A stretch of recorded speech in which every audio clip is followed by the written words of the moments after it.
Nouveau cas, monsieur H, 2 ans, vous amène son bilan. Il a un iono normal, créate à 100 et une glycémie à 1,38.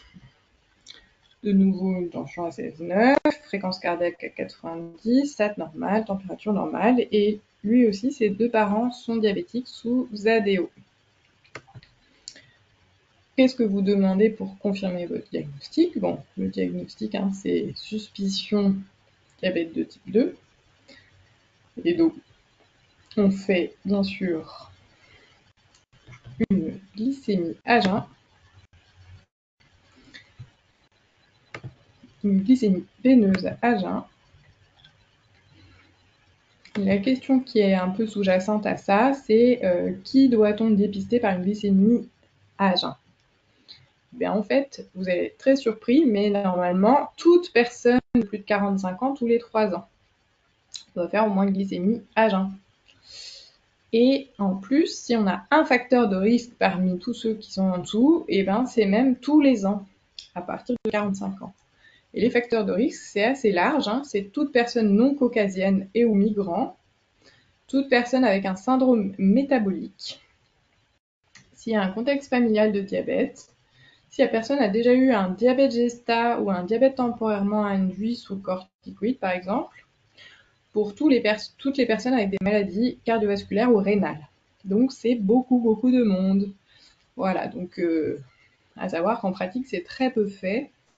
Moi, je suis toujours assez scandalisée de voir que des personnes ne vont jamais chez le médecin et ne font pas de bilan pendant 10 ans, jamais de bilan biologique, voilà, alors que finalement, on aurait pu souvent éviter et dépister des diabètes de type 2 à des stades précoces qui sont quand même beaucoup plus faciles à traiter et à équilibrer.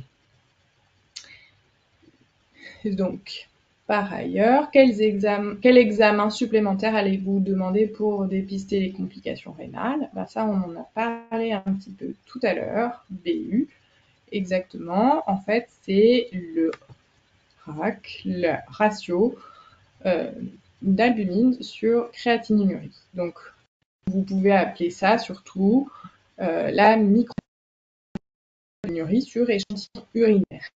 C'est le premier marqueur des débuts de complications rénales de la néphropathie diabétique.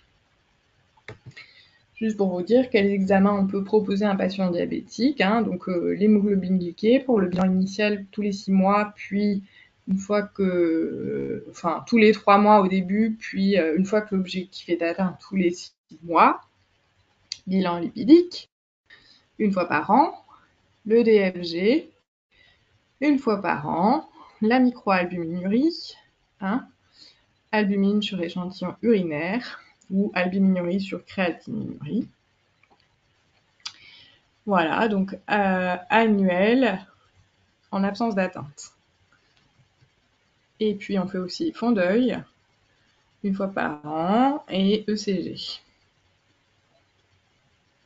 Donc question suivante, c'est quelle classe thérapeutique privilégiée devant les chiffres tensionnels, il avait 16,9, fastoche, IEC A2. Quelle classe thérapeutique pour l'hypertension, donc pas inhibiteur SGLT2. Si l'hémoglobine glyquée, c'est tous les 3 mois, mais une fois qu'on a bien équilibré le traitement, on peut faire tous les 6 mois. En gros, tout une fois par an, sauf HbA1c. Ouais, en gros. Et ça, c'est pour les gens qui vont bien et qui n'ont pas de complications. Dès que tu as une complication, tu dois faire plus fréquent. Ou si tu as une situation particulière, voilà, l'exemple c'est la grossesse, par exemple.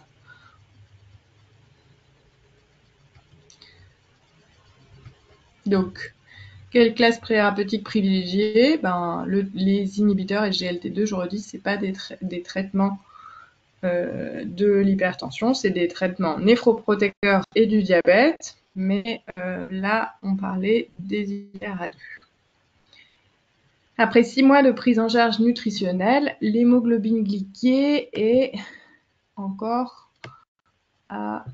excusez-moi, je ne vois pas. Encore élevé. Quel traitement hypoglycémiant devez-vous débuter?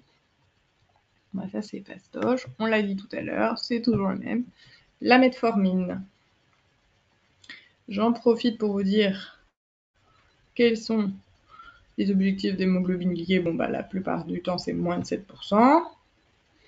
Et ça, c'est un petit rappel, hein, on n'est pas obligé de traiter d'emblée toutes les découvertes de diabète. Hein. Ce qu'on peut proposer en première intention, c'est les modifications thérapeutiques du mode de vie. On ne dit plus règle hygiéno-diététique, hein. On dit MTMV. Ça, c'est important aussi pour le côté éducation thérapeutique. MTMV, modification thérapeutique du mode de vie. Et donc, ça regroupe plein de choses, notamment l'alimentation, mais aussi l'activité physique et l'aspect psychique, être bien dans ses baskets. Hein. L'aide également aux œuvrages, alcool, tabac. Et l'alimentation, savoir que il faut dépister les troubles du comportement alimentaire, essayer d'avoir une alimentation équilibrée, structurée, privilégier les acides gras insaturés, limiter les sucres rapides. Il n'y a pas de contre-indication, mais voilà, on va privilégier les index glycémiques bas, notamment les sucres complexes, voilà, plutôt que les sucres rapides, et essayer de faire des repas mixtes, c'est-à-dire pas juste des fast-food, soda. Voilà. Il y a un truc qui n'est pas noté, mais numéro 1, je mettrais bien rechercher la consommation de soda, jus de fruits et de fast-food, et travailler là-dessus.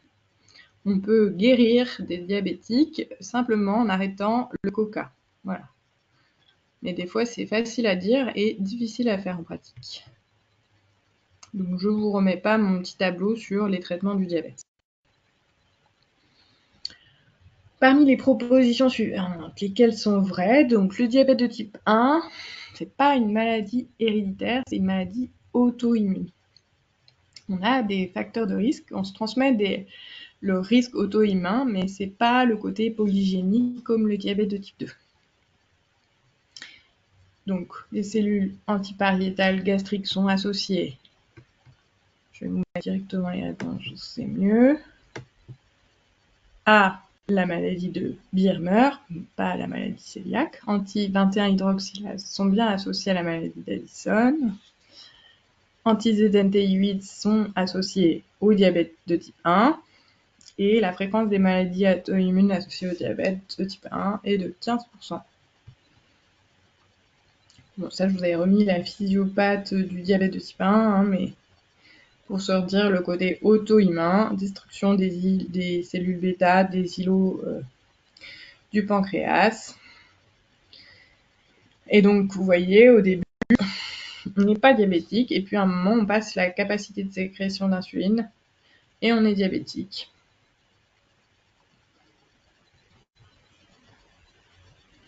Et vous voyez, le côté auto-immun, hein, c'est quand même 10-15% de maladies auto-immunes associées. Donc on ne doit pas faire de dépistage systématique, mais des dépistages ciblés dès qu'il y a des signes qui sont évocateurs. Il faudrait bien y penser. Je vous ai remis les principales, notamment la thyroïdite, la maladie cœliaque, la gastrite de Birmer, maladie d'Addison.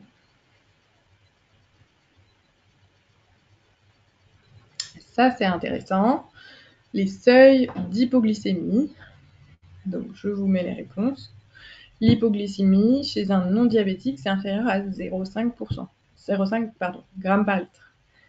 Très intéressant, hein, ça ne sert à rien d'adresser quelqu'un de non-diabétique pour des hypoglycémies qu'on dira fonctionnelles, c'est-à-dire c'est fonctionnel tant qu'il n'y a jamais eu de glycémie inférieure à 0,5 grammes par litre. Je dis ça parce que c'est très fréquent les hypoglycémies fonctionnelles. Par exemple, typiquement, une jeune femme qui prend un petit déjeuner très sucré, type petit déjeuner à la française, jus de fruits, tartine de confiture sur du pain blanc, qui va faire vraiment un pic de glycémie post-matin, et voilà, qui va faire une hypoglycémie fonctionnelle en fin de matinée, avec sensation de sueur, malaise, voilà, comme les signes d'hypoglycémie, mais qui n'aura jamais une glycémie inférieure à 0,5 g par litre. Donc pour ce type de prise en charge, ça ne sert à rien de faire un bilan compliqué en endocrinologie. Il suffit de changer ses habitudes alimentaires du petit déjeuner et de prendre des petits déjeuners moins hyperglucidiques. Sinon, de faire une collation dans la matinée.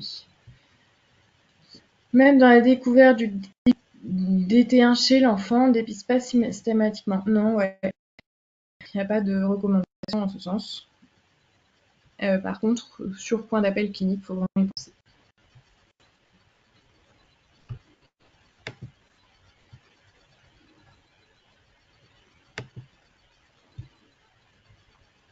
Voilà, cortisol, GH, catécholamine sont des hormones hyperglycémiantes de contre-régulation. Sueur, tachycardie, palpitations sont des signes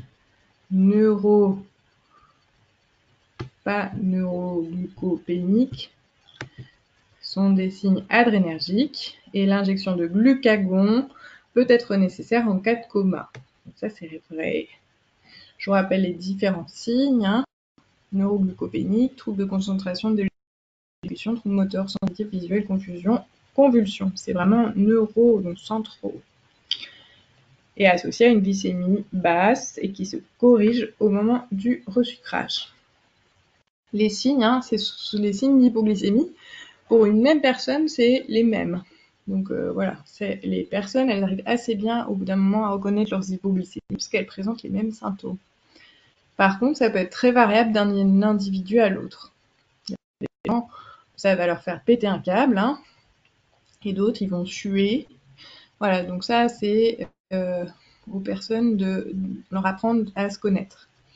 Et là, vous voyez la méthode de resucrage ou en cas de trouble de conscience d'injection de glucagon, si resucrage oral impossible. Donc voilà, il faut éduquer l'entourage à réaliser les injections de glucagon. Vous voyez que c'est quand même une grosse aiguille. Il faut prélever dans un petit tube et injecter.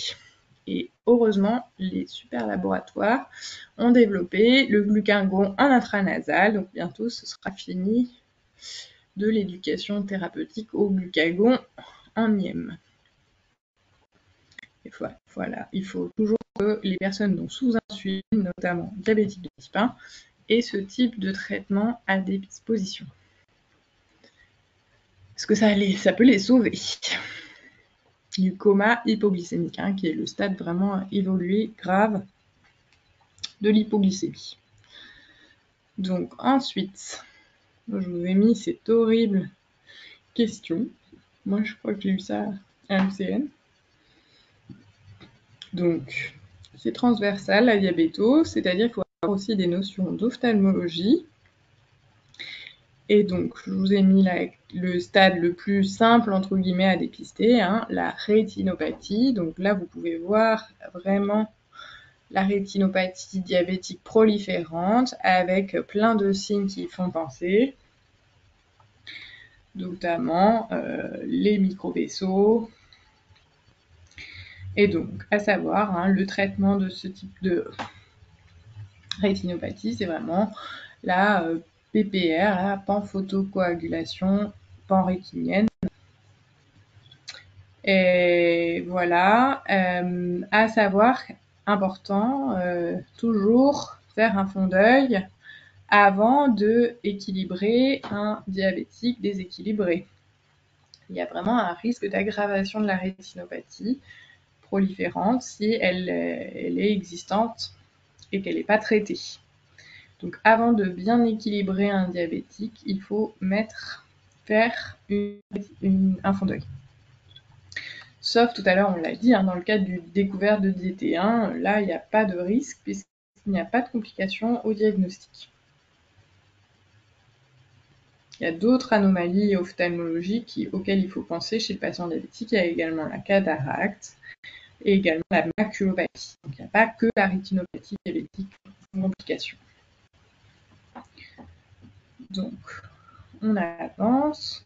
Vous recevez une patiente de 25 ans qui consulte pour asthénie. Elle a une glycémie capillaire à 3,9 g. Ça, j'adore ce type de questions où il faut cocher une seule bonne réponse. Qu'est-ce que vous demandez en priorité à l'infirmière? Eh bien oui, on demande l'acétone égale, bien sûr, parce que ce qu'on craint dans son cas, eh bien, c'est l'acidocétose. Parce que là, 25 ans, asthénique, il n'y a pas beaucoup d'autres causes que le diabète type 1. Et le risque, c'est vraiment l'acidocétose.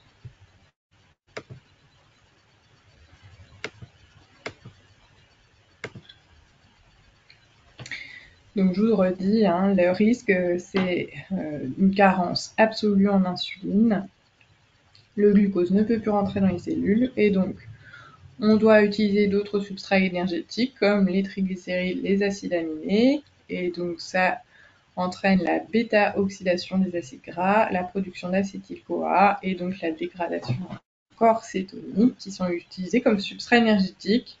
Cette machine qui est au départ quelque chose de protecteur, elle va trop loin et puis ça entraîne une augmentation des cétones et une acidocétose. Attention, l'acidocétose, ça donne des signes gastro-intestinaux assez atypiques, nausées, vomissements, douleurs à dos, voilà.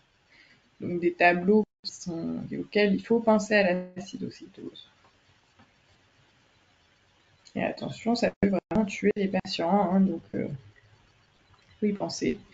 À quel moment on fait une acidocétose? À la découverte, on a parlé pour le type 1, mais aussi tous les patients qui vont arrêter leur insuline, ou les infections intercurrentes, qui vont la grossesse par exemple également, qui va augmenter les besoins en insuline. Donc, voilà. Après, les signes de gravité, oui, hein, s'il y a une acidose vraiment sévère, s'il y a des troubles ioniques, s'il y a des troubles de conscience ou des comorbidités importantes, c'est des signes qui vont devoir, ou des signes de choc, hein, ça doit être pris en charge en soins intensifs. Car c'est ce qu'on a dit, c'est très dur à monitorer et il faut vraiment c'est un risque de mortalité, hein, donc il faut être pris en charge.